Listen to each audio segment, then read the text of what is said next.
মালিক তো আল্লাহ, রেজেকের ফয়সালা উপর থেকে হবে, সে রেজেকের জন্য আমাদেরকে দৌড়ে বেড়াতে হবে না। আমি চলতেছি না, আমি নির্বাচন উত্তর 1 মাস 1.5 মাসের মতো প্রায় হয়ে গেল, তাই না? 1.5 মাসে 5 থেকে 7 লাখ টাকা খরচ হয়েছে, কোথায় থেকে টাকা আসছে আমার? আমি তো অভাবগ্রস্ত না, কোনো প্রজেক্টের টাকাও তো নেই, কোনো অফিসারের কাছ থেকে তো 1 পয়সা নিয়ে নিই, আল্লাহ চালাইতেছে না আমাকে। তো সবাই চলতে পারবে যদি সততা থাকে, এবং আমরা চলতে পারবো। আমি একেবারে নিচু স্তরের কর্মী থেকে শুরু করে আমি উপরের যে মানুষগুলি আমরা আছি, আমরা প্রত্যেকেই একটু সৎ হই না কেন? সারা দেশকে তাকিয়ে দেখে লাভ নাই, আমরা কুড়িগ্রাম 4কে দেখি, তাই না? আমরা কুড়িগ্রাম 4কে দেখি, এটা একটা সৎ এবং সুন্দর একটা পরিবেশ আমরা তৈরি করি। আমি মনে করি আল্লাহর তরফ থেকে রেজেকের ফয়সালা হবে, কেউ অভুক্ত থাকবো না, কেউ কোনোদিনও না খেয়ে থাকতে পারে না। যদি হক কাজ করে তার ফয়সালা আল্লাহর তরফ থেকেই হবে। আমরা সবাই সৎ হয়ে সৎ কাজ করার চেষ্টা করি, উন্নয়নের যে কাজগুলিকে এগুলিকে সমভাবে বন্টন করার চেষ্টা করি।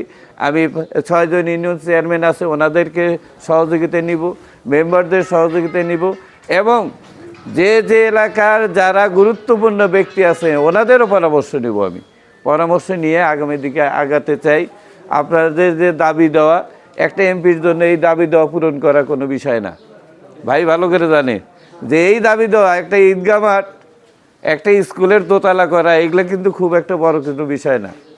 আমার মাথায় যেটি আছে সেটি হলো ব্রিজ, আর একটি হলো নদী ভাঙ্গন, আর একটি হলো ডিসি রাস্তার যে বরাদ্দ ছিল, যে এই রাস্তাকে 4 লাইনে করার জন্য যে বরাদ্দ ছিল, এটা কারসাজিমূলকভাবে আপনি অধিগ্রহণের টাকা এসে থাকার পরে ওই কাজটা করতেছে না, কারণ অফিসারদের এই কাজ করে কোনো পার্সেন্টেজ নাই, কোনো লাভ নেই, যার কারণে এই বরাদ্দটাকে তারা কেটে দেওয়ার চেষ্টা করতেছে।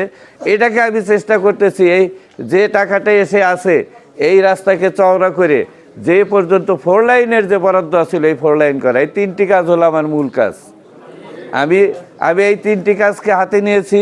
আল্লাহ যদি তৌফিক দেয়, এই 3টি কাজকে বাস্তবায়ন করতে পারলে আমি মনে করি রৌমারী, রাজীবপুর, চিলমারির মানুষের 75% যে দাবি এটা পূরণ হয়ে যাবে, তাই না?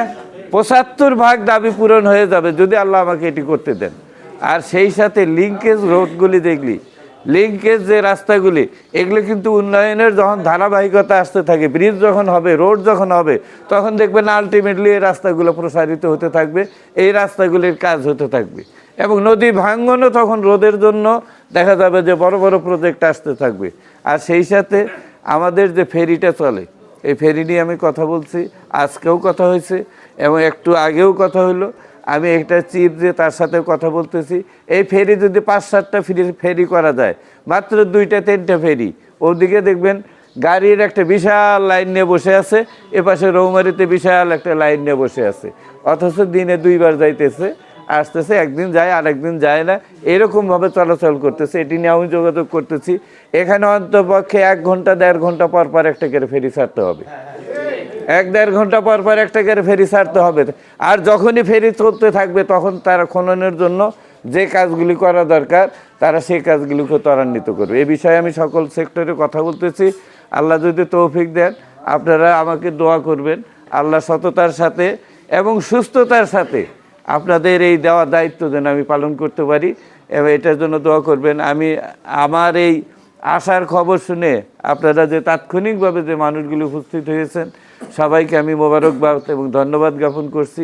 সেই সাথে আবারও আপনাদের কাছে দোয়া চাচ্ছি, আপনাদের জন্য দোয়া রাখছি।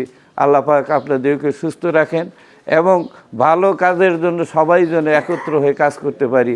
দল, মত, বর্ণ সকল ভেদাভেদ ভুলে গিয়ে আমরা এই এলাকাটার উন্নয়নের জন্য সবাই একত্রিত হয়ে যেন কাজ করতে পারি। আল্লাহ যেন আমাদেরকে তৌফিক দেন। আসসালামু আলাইকুম ওয়া রাহমাতুল্লাহি ওয়া বারাকাতুহু।